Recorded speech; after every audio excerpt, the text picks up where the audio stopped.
No, I mean, you could. I mean, think about it like this.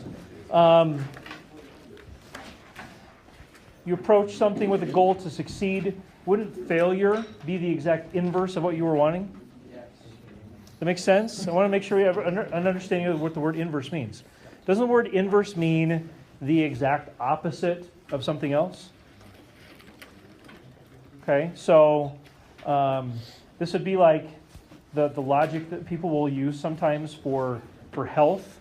They'll eat like an entire pizza and a dozen donuts and then say, why don't I just go run for a couple hours and lose that weight I just gained, essentially, right? That's an inverse process, right? They're saying, I want to reverse all my bad eating by doing this exercise. And if you've ever done some study of energy, you understand that to counteract the effects of a large pizza and a dozen donuts would take a little more than just an hour or two of running. Take quite a bit more than that. It's a lot of energy you've put in your body, and so the inverse of that would be a lot of running, right?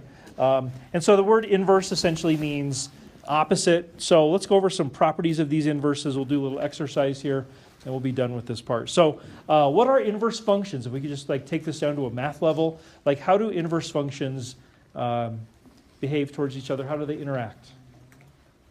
This is a review. Maybe it's been a while, but you guys know? So that's more of a process of how to find an inverse, potentially, and we'll get into that. But how do they interact? Yeah, Jackson. Reflected over y. Yeah, it is a reflection over y equals x. Okay, if we looked at a graph, absolutely. We'll get into that too. I think that's really good. But just in a really basic language, right? You guys are using some really good exact language. I'd like to start off with some really foundational understanding of what do they do to each other? How do they interact? Well, that's kind of what Matt said. And that's actually a process to find. You can use that sometimes to find inverses. But I'm wondering, if you got an inverse function here of this other function, if you were to get them to interact, what do they essentially do to each other? Nick? They equal 1. Cancel each other out. You're close. It's not quite that number or that thing. No, not that. We'll get into that. So I would say this. What are inverse functions? I would say this. They are functions. This is not a hardcore math definition, so don't take it as such. They are functions that essentially undo each other. And we'll get into the technicalities of what that means here in a second. But they essentially just undo each other. So a really basic example of inverse functions would be, I'll just write this off to the side. If I had a function that was f of x equals x plus 4, and I was going to try to find the inverse, this is a common notation for the inverse. What would you say is the inverse of f equals x plus 4? X minus 4, right? It would just simply undo what the other one did. Now, there are obviously more complicated versions of this, but that would be a really very basic version of this. Okay? So they essentially undo each other. Here is what I think Nick and Johnny were kind of shooting at here. A property. And this is a really important property. This will be the notation I'll typically use here. If I say g is an inverse function of f, then what property would apply? Let me ask you this. What are we even doing here? What is that? I'm highlighting it in red now. It's a composite function, right? So if g is the inverse of f, and we do this f of g of x, or we compose them in the opposite way, g of f, and I think this is what you guys are getting at. Do you know what will result every single time? If they really are inverse functions, if g and f are both inverses, or they're inverses of each other, then if I compose f of g or g of f, I'll always get the same thing. Not 0, not 1, it's x. There it is. So you'll always get x every single time. You'll just, everything will be stripped away, and the only thing you get is the input. And hopefully that makes sense. As far as functions that undo each other. So if you have one function that adds 4, and the other function subtracts 4, wouldn't you just end up with an x? Hope that makes sense. In fact, I'll tell you what. Why don't I show that to you with my little basic example over here. I'll erase this. if f equals x plus 4 and g equals x minus 4, and I compose those, I would say f of g would be x minus 4 plus 4, giving us x, and g of f would be x plus 4 minus 4. I mean, this is obviously a very basic example. You can see that either way I compose these, I'm going to get an x. So that is, I would say that is going to be our most basic, really important starting place with these. But the other properties are quite important as well. So it can also be said that between two functions that are inverses, the blank and blank are exchanged. X and y, inputs and outputs, yeah. So the x and y are exchanged with these. This is usually what people remember, right, from pre-calc. Oh, just switch them and solve for y, right? That's not going to work that great for us in the things we're going to be doing with calculus, but we will do that today to illustrate a point. So the two properties I want you guys to take away from this are the composition of inverses will always give you x every single time. And the inputs and the outputs are switched. The x's and the y's are switched. Okay, so let's do this brief exercise here and we'll be done with this part. It says f of x equals x cubed plus 1. The directions are find the inverse of f, and we're going to label that inverse g, and then we'll create some tables of values. So let's find the inverse first. So I'm going to write this out as y equals x cubed plus 1. That's going to be my f of x function, but I'll just treat my output like a y. So thinking back to pre-calc, if you're going to try to find the inverse, what do you do first? Switch them. Yep, y's and x's switch.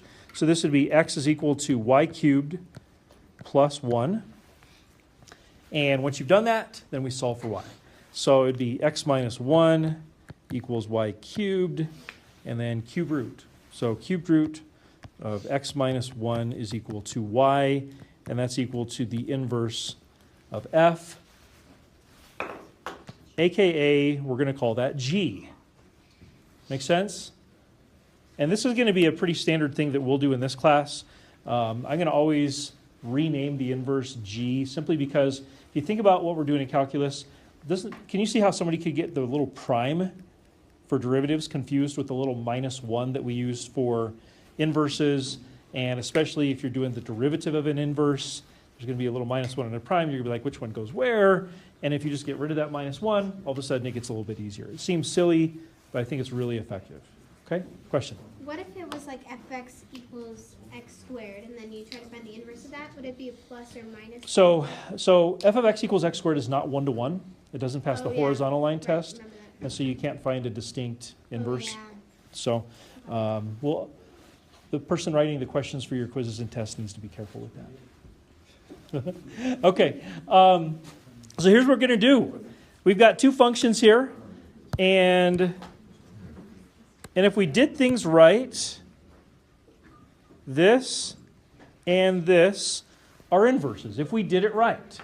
So we're going to kind of test this out a little bit, and the way we're going to test this out is we're going to create a table of values for both f and g, like it says up there. So I am going to just make a little table of values. This first one is going to be for y equals f of x, and this other one is going to be for y equals g of x. So let's go ahead and do the f of x one first. And we're going to be really open on this one as far as that first table. We're going to be really open on inputs here. So let's do 4 of them just so we can see a pattern, hopefully. Anybody have a suggestion on an input? 1. 0. 9. Okay. Whoa, 9. Interesting. That's going to be a challenge, but I'm sure we can figure it out. Let's throw in a negative just for good measure. Negative. I heard -1, 0, 1, and 9. Those are the ones I heard. Oh, 9 will work. Yeah, 9 will work. It'd just be a large number. Okay. So, yeah, maybe. So we're going to just go input, output here. And so you plug in a -1, and we're talking about just the f function here. That's the one we're working with here at the start. So if you plug a -1 in for the input of f, what do you get out? 0. If you plug in a 0 into the same function, what do you get? If you plug in a 1, what do you get?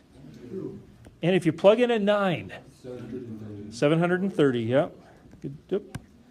Good job. Okay, so input, output, just like you've always done.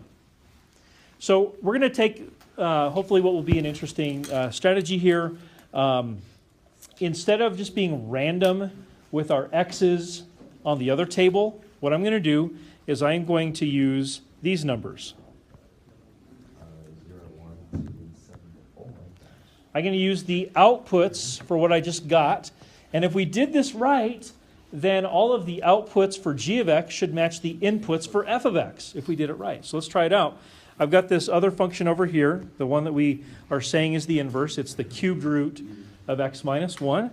So if I plug a 0 in for that, I get 0 minus 1 is negative 1. Is this an issue? Can I do the cubed root of negative 1?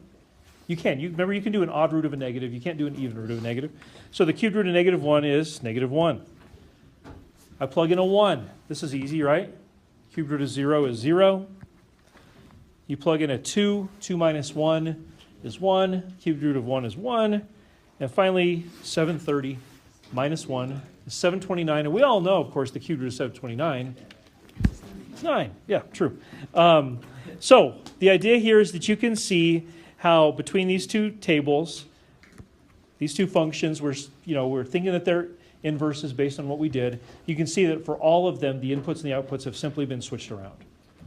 And as Jackson mentioned, if we were to graph F and if we were to graph G, we would see a perfect symmetry about the line y equals x, like that 45-degree diagonal line. You'd be able to see that pretty well. That's not something we'll focus on too terribly much in here. But certainly a good property to note. You'd see if you plotted these points, you'd see that pattern taking place. Okay, so the idea here is I wanted to refresh your memory with inverse functions. Have I accomplished that more or less? Remember some important stuff? So the reason why we're going to do this is everything we're going to do with calculus with these is going to be based on these two properties. The fact that f of g of x equals x and g of f of x equals x if they are inverses, and if they really are inverses, the inputs and outputs get switched. If we can remember those two principles, then we really don't have to memorize any formulas or anything. We can just kind of operate within those two concepts. That make sense? The alternative is to memorize a formula, and if that's you, then I'll show you a formula, and that'll be okay too. But I'd rather you understand where it comes from. We good with questions? Okay, fair enough. Fantastic. Let's